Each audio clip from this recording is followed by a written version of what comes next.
అండి welcome back to my channel. ఈరోజు recipe ఏంటంటే బీరకాయ పచ్చడి. ప్లీజ్ బీరకాయ పచ్చడిని స్కిప్ చేయకండి. బీరకాయ పచ్చడి అంటే రకరకాలుగా చేసుకోవచ్చు. అది ఎలాగో ఈ వీడియోలో చూపిస్తాను. ఒక్కొక్కరు ఒక్కొక్క స్టైల్లో చేస్తారు. నేను ఈ విధంగా చేస్తాను, మీకు ఈ వీడియోలో తెలుస్తుంది. ప్లీజ్ స్కిప్ చేయకుండా ఈ వీడియో మొత్తం చూడండి. అలాగే వీడియో నచ్చితే లైక్ చేయండి, అలాగే సబ్స్క్రైబ్ చేసుకోండి.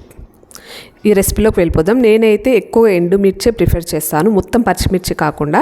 దీంట్లో నేనైతే 3 నుండి 4 వరకు ఒక ఎండుమిర్చి తీసుకోండి. మీరు ఎండుమిర్చి దగ్గర ఎక్కువ ఉంటే, నా దగ్గర కొంచెం స్టాక్ తక్కువ ఉంది కాబట్టి నేను 2 పచ్చిమిర్చి కూడా ఎక్స్ట్రా తీసుకున్నాను. తర్వాత 1 టేబుల్ స్పూన్ వరకు ధనియాలు, 1 టేబుల్ స్పూన్ వరకు శనగపప్పు, అలాగే 4 నుండి 5 వరకు ఎల్లిపాయలు ఎక్కువ వేస్తే టేస్ట్ ఉంటుందండి. ఇంకాస్త ఎక్కువైనా వేసుకోవచ్చు. ఇవి కాస్త రెడ్ అయినాక దాంట్లో లాస్ట్ మూమెంట్లో ఇవన్నీ వేగినాకనే లాస్ట్ మూమెంట్లో నువ్వులు వేసుకోండి. ఒక 2 టేబుల్ స్పూన్ వరకు నువ్వులు, అలాగే 1 టీ స్పూన్ వరకు జీలకర్ర. ఇది లాస్ట్ మూమెంట్లో వేసుకొని, ఇది కూడా కొంచెం నువ్వులు అనేది చిటపెట్టలాడాక దీన్ని చల్లారాక పక్కన ఉంచుకోండి, చల్లారేంత వరకు. తర్వాత దీనికైతే నేను ముదిరిన బీరకాయలు ఎక్కువ తీసుకుంటాను. నేను పచ్చడి అంటే మెయిన్ ముదురుతాయి కదండి బీరకాయలు, అలాంటివే వాడతాను. అలాంటివి వాడితేనే రుచి కూడా ఉంటుంది మనకు పచ్చడి అనేది.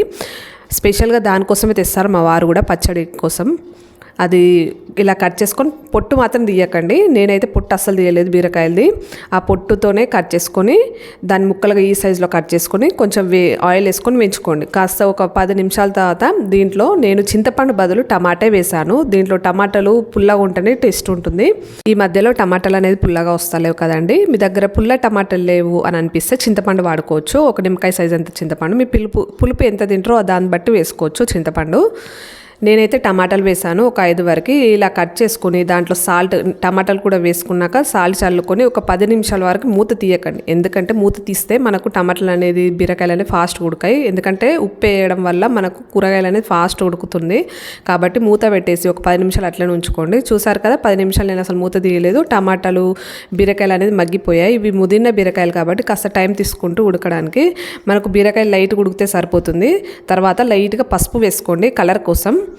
మనము కలర్ఫుల్ రావడానికి పచ్చడి లైట్గా పసుపు వేసుకుంటే సరిపోతుంది. ఒక 1/4 టీ స్పూన్ వరకు పసుపు సరిపోతుంది. తర్వాత చూసారు కదా, ఇలా ఉడికితే సరిపోతుంది. దీన్ని పక్కన ఉంచుకోండి చల్లారేంత వరకు. తర్వాత ఆల్రెడీ వెంచి పెట్టుకున్న వాటిని ఫస్ట్ మిక్సీ పట్టుకోవాలి. ఎందుకంటే ఆ పౌడర్ బీరకాయలు అన్నీ ఒకేసారి మిక్సీ పట్టద్దండి. ఫస్ట్ ఆ పౌడర్ మిక్సీ పట్టుకున్నాక బీరకాయ ఆల్రెడీ ఉడికించుకున్నాక అది దాంట్లో వేసుకొని మళ్ళీ మిక్సీ పట్టుకోవాలి. కొంచెం బరకగా పట్టుకుంటే టేస్ట్ ఉంటుంది, మెత్తగా పట్టకండి. తర్వాత పట్టుకున్నాక ఇప్పుడు పోపు వేసుకోవాలి. ఆయిల్ అనేది మీ ఇష్టం, కాస్త కొంచెం ఆయిల్ ఎక్కువ వేస్తే టేస్ట్ ఉంటుంది పచ్చడి. కాబట్టి ఒక 3 టేబుల్ స్పూన్ వరకు ఆయిల్ వేసుకొని ఆవాలు, జీలకర్ర, అలాగే శనగపప్పు, తర్వాత 2 పచ్చిమిర్చి, తర్వాత ఒక 2-3 ఎల్లిపాయలు దంచి వేసుకోండి. అలాగే కరివేపాకు, తర్వాత 1 టీ స్పూన్ వరకు పసుపు, ఇదంతా వేసుకొని కొంచెం శనగపప్పు అనేది వేగేంత వరకు ఉంచుకున్నాక ఇప్పుడు పోపు మనం మిక్సీ పట్టుకున్న దాంట్లో వేస్తే అంతే, రెడీ అయిపోయినట్టు పచ్చడి. లాస్ట్లో కొత్తిమీర ఆకు వేసుకొని మొత్తం కలిపేసుకుంటే అంతే అండి, పచ్చడి రెడీ అయిపోయింది. ఇది నేను అనడం కాదు, ఒకసారి మీరు కూడా ట్రై చేయండి. టమాటా వేసి బీరకాయ పచ్చడి చేయండి, భలే రుచిగా ఉంటుంది.